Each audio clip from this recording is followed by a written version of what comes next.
And we reached the finish line of our Child's Play / Chucky rankings with 2019's remake, simply titled Child's Play. Full disclosure, as a horror enthusiast, unapologetic about it, I go into all remakes with a massive chip on my shoulder because, in my opinion, you need to build off the stories. You need to give us new characters. You don't need to rehash everything that's already been done. If it isn't broke, don't tinker with it.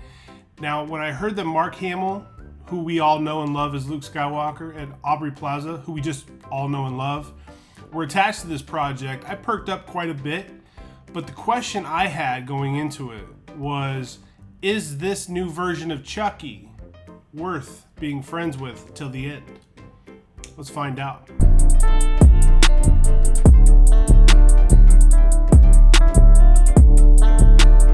Right away in the movie, we see the light side of the project and the dark side of the project. And by project, I mean the Buddy doll. We get a commercial for him.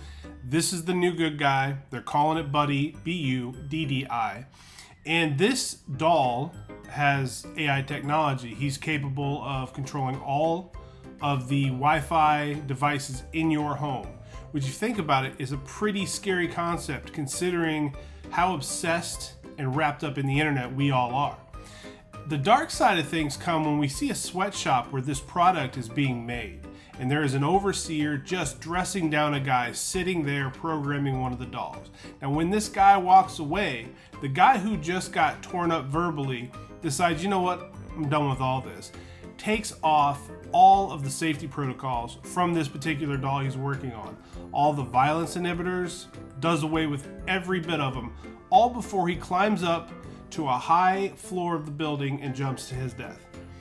Now, this was a problem for me right away because in the original, we got an awesome scene with the vampire detective chasing Brad Dourif's character, Charles Lee Ray, into a toy store, shooting him, and because he's dying, he has to transfer his soul into the body of one of the good guy dolls because that's all he has by him. Are you expecting me as a consumer, as a lifelong, faithful horror fan, to believe that the creation of this killer doll for this movie titled Child's Play is because a worker got pissed off and moved a couple microchips around? That's going to be an issue, gang. And if that's something that you want to do, don't call it Child's Play. Don't name the doll Chucky. Forge forward a path all of your own.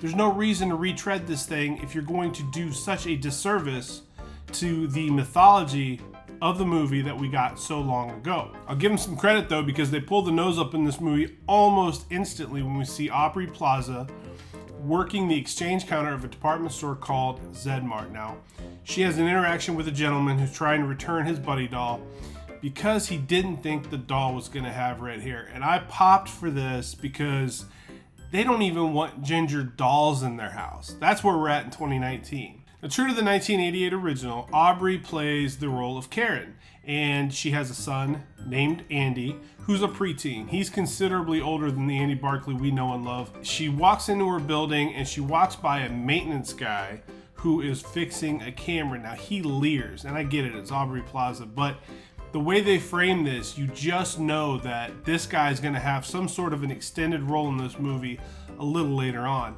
Andy himself, though, he's a kid who's obsessed with technology like all kids are. He loves his cell phone even though it's really run down. He's just kind of a loner. He doesn't really have any friends, which is upsetting to his mother. One, she wants to see him out there making friends, having fun, meeting people, but also she needs her alone time.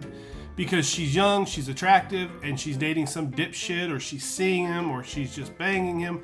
We don't really know what Shane's role in this movie is right off the bat. We just know we don't like him. So unlike the original, Andy doesn't really want one of these dolls because, like I said, he's a preteen. He's a little old for a doll, but his mom brings one home from work that a customer returned because it did not work anymore. And she convinced the manager to let her have it as an early birthday present for her son. Once he sees what it can do, though, Andy's kind of impressed with it. He downloads the app, starts tinkering away, and then he's got a built-in friend. Karen gets a really good hug over it, and that's kind of nice to see because Karen is not a typical mom in this movie. She doesn't look like she's old enough to be this older kid's mother. I thought initially that they would just have this as his older sister, but she is very fun, but she's also very warm towards this character of Andy. And it's kind of sweet too, the relationship that Andy starts to form with this doll who we find out is named Chucky. But then you know as a viewer where this movie is inevitably headed.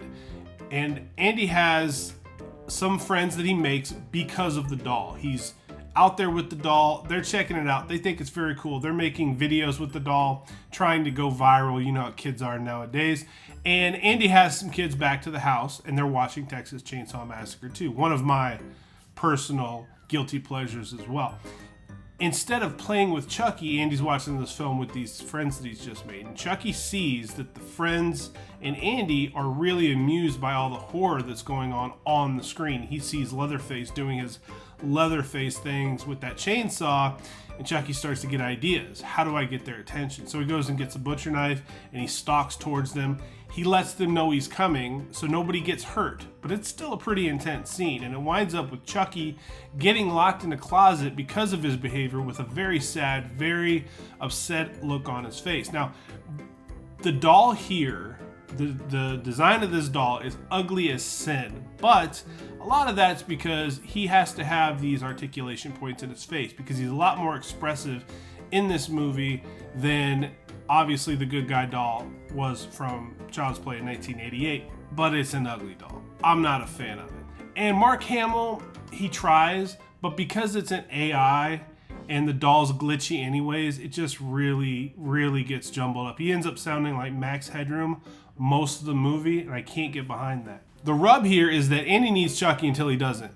And once Andy does start to make these friends, he doesn't have as much time for his doll.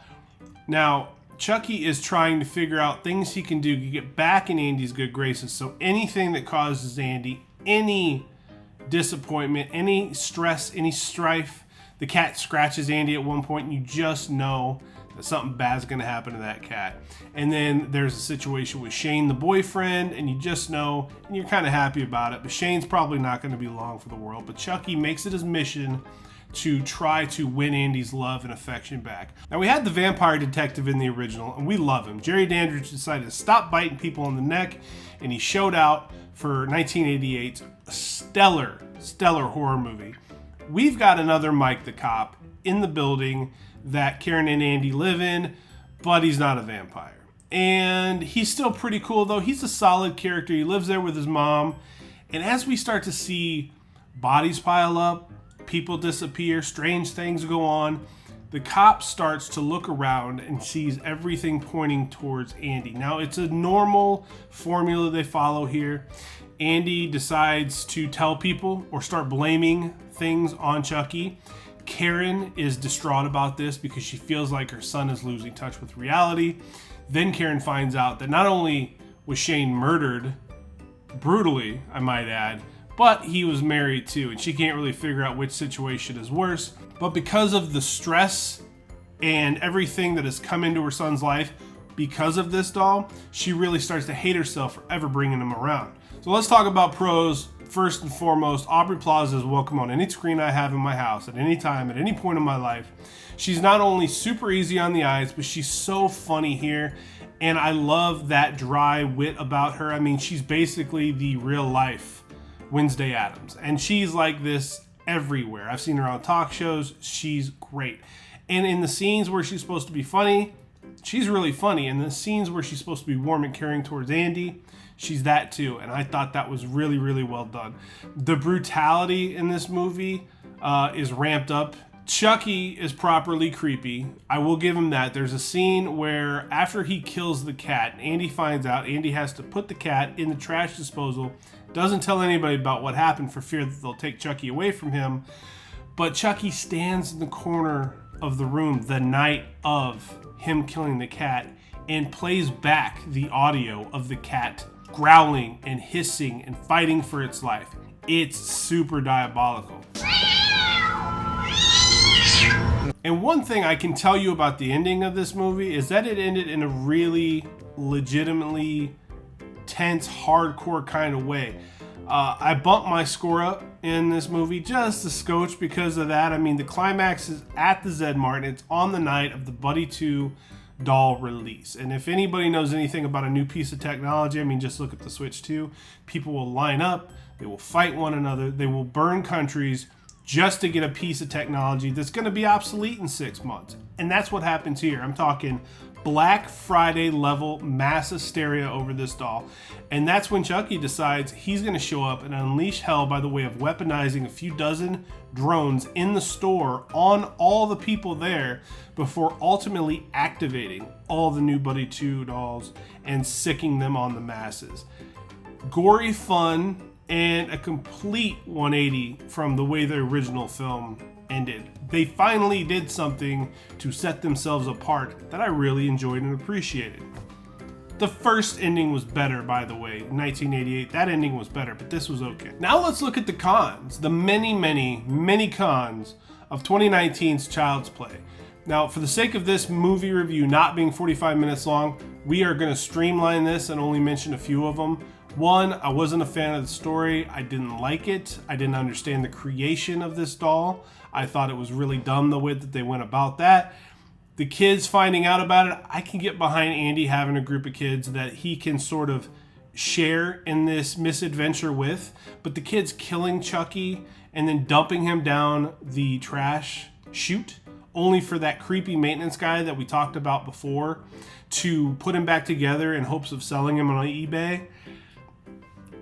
What are we doing? I mean, if you're going to call yourself Child's Play, you have to be willing to get compared to the original. And for my money, there's no comparison here whatsoever. I love Mark Hamill forever. I mean, he's Luke Skywalker for Christ's sakes. And he's the Joker. I mean, he's one of the coolest human beings on the planet, but there is no Chucky if it's not Brad Dourif. I'm sorry. That's just the way it is. It's an impossible act to follow. And we talked about the way he had to voice this thing, or the way that they had to treat his voice because of the glitchy AI stuff. It just didn't sound right. Of all the remakes of all the main franchises, and there's been a few, this one for me is the worst by a lot. It's a 5 out of 10. It's not going to age gracefully. I can confidently say I will never watch this movie again.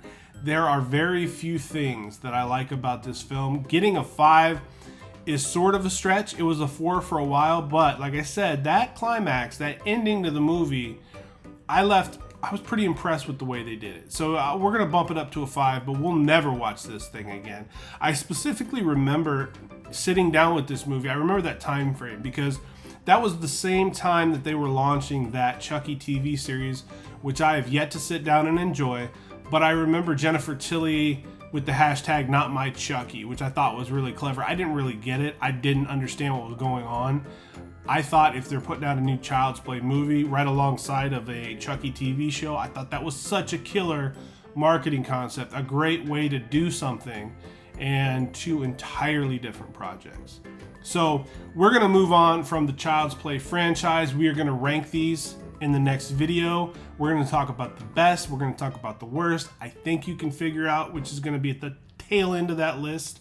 But feel free to subscribe so you catch that next video.